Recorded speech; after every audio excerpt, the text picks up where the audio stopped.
Welcome to 60 Seconds of Wellness Reflection. I'm Joyce Checha from Wellness Hub, and today we talk about understanding love languages. And this could be yours or even your partner's. And it's meant to create a deeper and more fulfilling relationship. So we often assume that love is enough, but how we express this and how we receive it, that's where the connection actually thrives or fades away. So we have five love languages, and we will explore each one of them one by one. And this is how we receive or give love.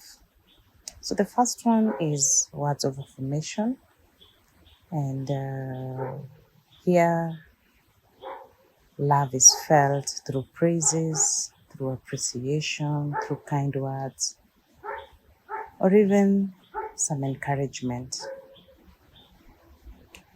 How do we give it?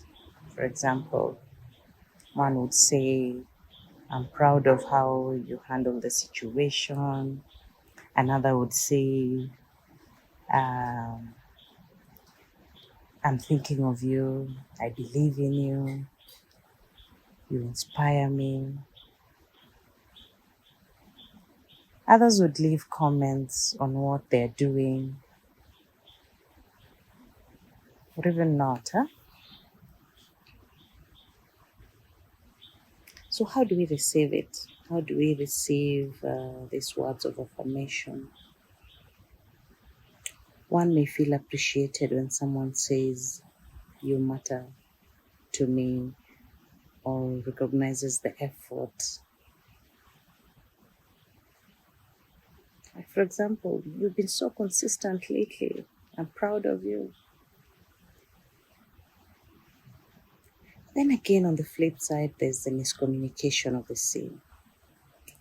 And these could be jokes that belittle or even silence during important moments that can deeply hurt.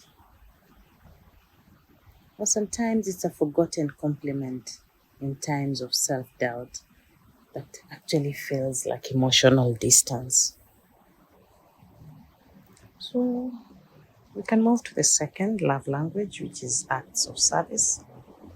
And this one, we can say that love is shown through thoughtful actions, not just words. It could be washing dishes after you prepare a meal. It could be even preparing a to-do list for a busy partner. It could even be driving them when they're exhausted without being asked to do it. So we can receive this love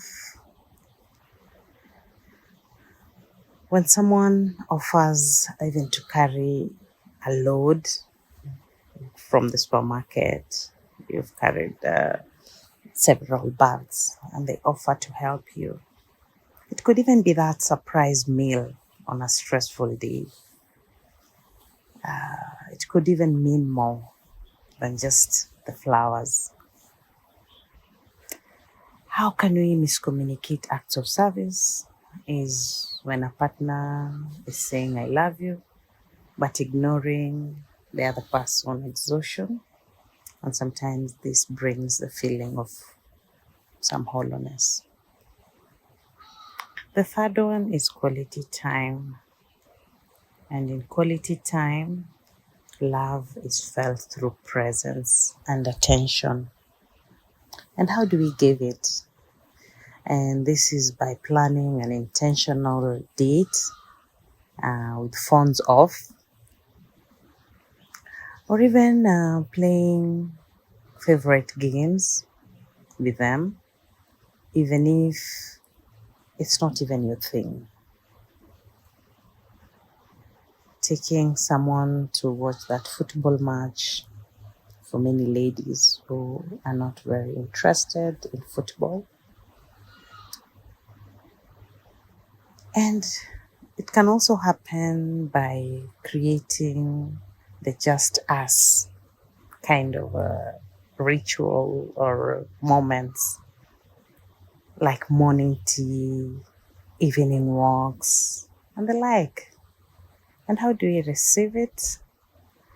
Um, we value undivided attention over multitasking. You can be in the kitchen, someone is talking to you, you're doing this, I'm listening. Yeah, that undivided attention means so much. For many, one feels unloved when their partner is always talking to the top of someone else's head while scrolling. You know, yeah, they're talking, but they're not even looking at you. They're not giving you the attention that you deserve. And yes, this this quality time can also be miscommunicated. And how is when I was here the whole day, but it doesn't count if presence wasn't shared. And also being physically near but emotionally distant actually creates loneliness. The fourth one is physical touch. And this one, love is expressed through intentional physical connection. It could be holding hands in public for those who enjoy PDA. It could be rubbing shoulders after a long day, that back rub, the massage.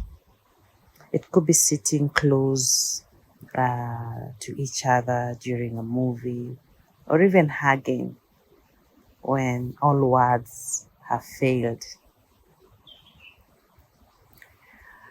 We receive this by a kiss on the forehead, a long hug that communicates security and I'm here. It could also be those casual touches during the day. It could be a brush on the back, or even that squeeze of the hand. And actually, this anchors connection. This physical touch can also be miscommunicated by rejection of physical closeness, which actually may feel like emotional rejection. The other one is the fifth, last but not least, receiving gifts. Yay! So love here is seen through thoughtful tokens. Let's say, you matter to me. And it could be buying that favorite snack, especially unprompted. It could be gifting something that reflects their personality, not just the price. It could be a custom playlist. It could be a framed quote. It could be that art. It could even be a note tucked inside their bag. And we may feel seen when someone says, this reminded me of you.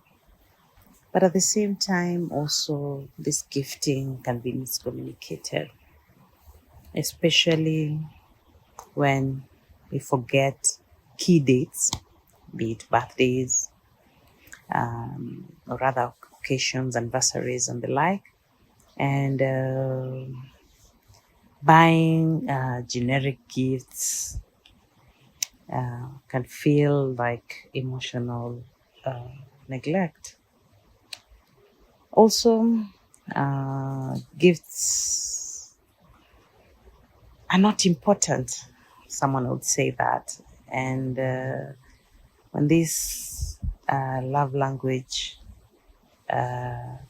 feels that way, it actually makes one feels unseen. So the problem that we often find is that we often love others in our very own love language and not theirs. So you may offer acts of service while the other one is craving for words of affirmation. Or you may gift endlessly while the other one just longs for that quality time. And that can be a miscommunication and not necessarily lack of love. It's just a mismatch in how it is done. So, how can we solve this? Number one, I would say, is to learn each other's love language. Don't assume, ask. Take a quiz, observe patterns, just get to know. Number two, of course, ask questions like when do you feel most loved by me? Create space for a safe space to just have those honest conversations, because love thrives in clarity, not guessing, especially on these love languages.